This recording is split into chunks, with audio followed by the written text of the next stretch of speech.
வாடா, வேலைக்கு டைம் ஆயிடுச்சு, போகலாம். டேய் இன்னைக்கு நீ நடந்து வாடா. ஏன்டா, என்னடா ஆச்சு? நீ டெய்லியும் பெட்ரோலே போட மாட்டேற, பெட்ரோல் போட்டால் மட்டும் வண்டியில் வாடா. சேர்றா. பாதி பசங்கள்கிட்ட இல்லாத குறை பைக் இல்லை. வேலைக்கு போகாத பசங்க கூட வேலைக்கு போகிறாங்கன்னா பைக் வாங்க மட்டும்தான்.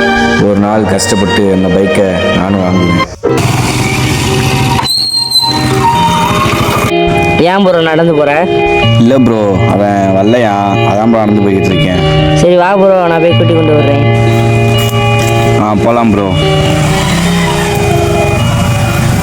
பசங்க வாழ்க்கையில் ஏதாச்சும் ஒன்று பெருசாக சாதிக்கணும்னு தோணும். கபடி, கிரிக்கெட் இது மாதிரி நிறையா விஷயம் இருக்குது.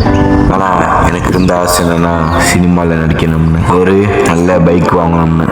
அது நடக்காதில்ல, ஏன்னா அதான் காசு தான் நம்மகிட்ட இல்லைல்ல. எல்லாருக்கும் ஒரு ஃப்ரெண்ட் இருப்பாங்க. அது மாதிரி எனக்கு இந்த ஃப்ரெண்டு தான் பிரசாந்த். எந்த பிரச்சனை இருந்தாலும் ஏன்டா என்னடா ஆச்சு அப்படின்னு கேட்பான். கேட்காம இருக்க மாட்டான். அவ்வளோ க்ளோஸாக பழகுவான். ஏன்டா வீடியோலாம் எடுக்கலையா? இல்லைடா, பசங்களாம் ஸ்கூல் போயிட்டாங்க, அதான்டா எடுக்கலை. சரி பாடுறா, அம்மா முன்னாடி இருந்து ஃபோன் பண்ணிகிட்டே இருந்துச்சு, என்னான்னு போய் கேட்டு வந்துடுறேன்டா.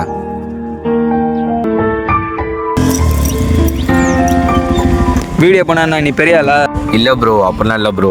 இல்லையே, வர வர ஊருக்குள்ள ரொம்ப பண்ணிட்டு தெரியுது. எனக்கு பிடிச்சிருக்கு, பண்ணுறேன் ப்ரோ. என்னடா ரொம்ப பேசிட்டு இருக்கிற? இறங்கடா டே. என்னடா சட்டையெல்லாம் கை வைக்கிற? இங்கே போகிற திவாரன் அடிக்கிறாங்க. டே புரா, அவனை அடிக்கண்டா. டே புரா, டே என்னைக்கு இருந்தாலும் உன்னை அடிப்பான்டா. டே டே உட்காரா. ஏ ப்ரோ எதிர ப்ரோ பார்த்துக்கலாம் ப்ரோ. ஃபோனை பிடியா.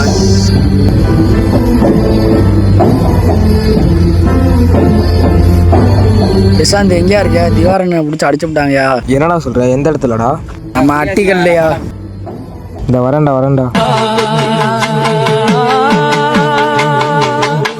பிரசாந்த் பார்த்துக்க, அங்கே சின்ன வேலை இருக்க, போயிட்டு வந்துடுறான்.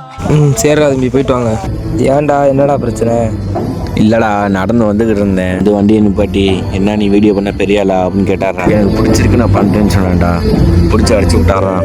ஆல்ரெடி இங்கே நிறைய பிரச்சனை ஓடிக்கிட்டு இருக்கு. புதுசாக என்ன பிரச்சனை வருமோன்னு தெரியாமல் புரியாமல் வாழ்ந்துக்கிட்டு இருக்கேன்டா. இவ்வளோ பிரச்சனையிலையும் சந்தோஷமாக இருக்குன்னு நினச்சா கூட என்னால் இருக்கவே முடியலடா. ஆனால் ஒன்று என்னை மாதிரி நிறைய பேர் இங்கே பொய்யா சிரிச்சுக்கு தாண்டா வாழ்ந்துக்கிட்டு இருக்காங்க. உன் கதையோட ஆரம்பம் வேணா சந்தோஷம் இல்லாம இருந்திருக்கலாம், ஆனா உன்னோட எதிர்காலம் ரொம்ப பிரகாசமா இருக்கும். உன்னோட மீதி கதை இன்னும் பாக்கி இருக்கு. நீ யாரா இருக்கணும்னு நீதான் முடிவு பண்ணணும்.